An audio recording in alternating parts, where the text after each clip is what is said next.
he's, I mean, another example of just a comedian who, when he wants to, he can really, really pull off a great dramatic performance. I don't know that he's done like a really flat out silly comedy since Tropic Thunder. Yeah.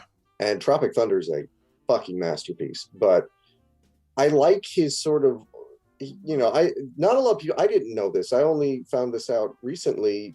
I think when we did Keeping the Faith, and I was looking at his Wikipedia page, he had pretty severe colon cancer. Really? Yeah, like 6-7 years ago. And that was around the time where I feel like he started making movies like Secret Life of Walter Mitty and stuff like this, where he was like, you know what, I'm kind of older now and I've gone through this experience. I don't really know that I can do a goofy comedy again. And he really started to focus on being not necessarily a dramatic, because Secret Life of Walter Mitty is still kind of a comedy, and so is Meyerowitz stories. I like how you're not bringing up Zoolander 2, by the way. Oh, fuck, I forgot Zoolander 2. I've never seen it, and I don't intend to. But lucky you. Yeah, but I really bought him in this role of the put upon son. I maybe believed him as Dustin Hoffman's son even more than I did Adam Sandler as Dustin Hoffman's son. Although you could say that because maybe, Dustin Hoffman kind of did abandon Adam Sandler, and so of course Ben Stiller would be more like Dustin Hoffman because he actually got his father's focus. But there's a great scene of him right after that fight with Adam Sandler, where he has to give a speech at this showing of his father's work. Yeah, just I brought it up. Yeah, breaks down, and both he and Adam Sandler just kind of in front of this audience unload about our father was a complete asshole. Yeah. And we still love him, but he screwed us up. And it's so cathartic. And yet at the same time, after he's done giving the speech and Adam Sandler takes over, and you just see Ben Stiller sitting over there just sort of completely deflated, and Adam Sandler kind of looks over at him and tries to get him to say something else, and Ben Stiller just has this reaction of just like, no, I got nothing left. And it's believable, but it's also funny.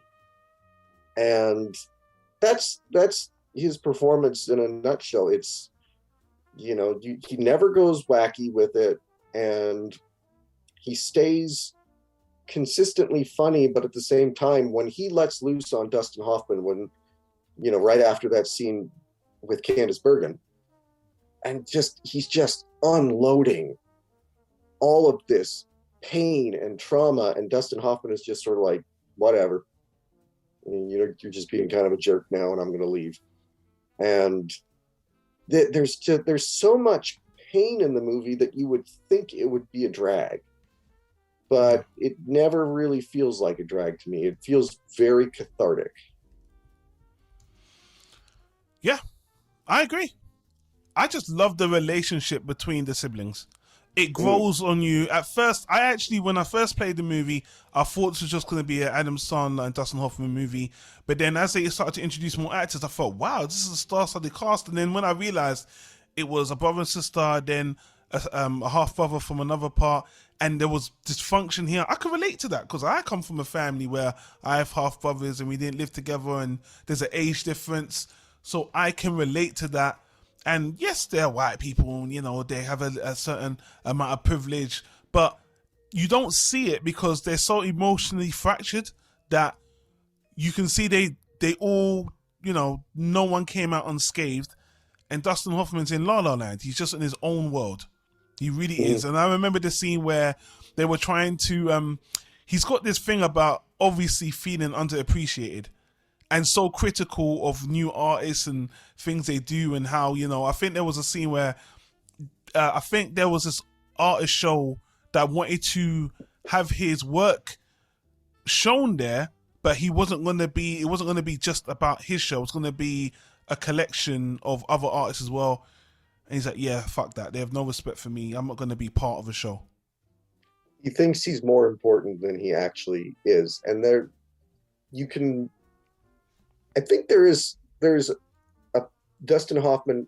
Dustin Hoffman's one of my favorite actors. I love that era of actors, that De Niro, Pacino, Jack Nicholson period of actors that came out of the 70s. And Dustin Hoffman plays it in a way that you can kind of see every now and then.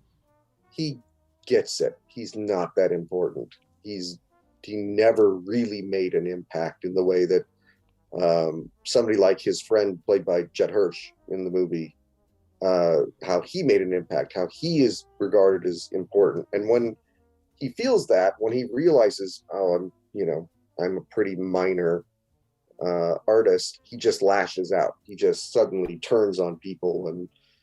And I think even though he's playing a complete prick in the movie, he does manage to give enough of a performance where you get where he's coming from. You see how he's just really petty. And part of it comes from this pain of having poured so much of his life into trying to say something with his art, and just maybe he's just not that good, or maybe he's just not, he never connected with other people because he doesn't know how to connect with other people. But he realizes that, and it hurts him, and he's taking it out on the people around him.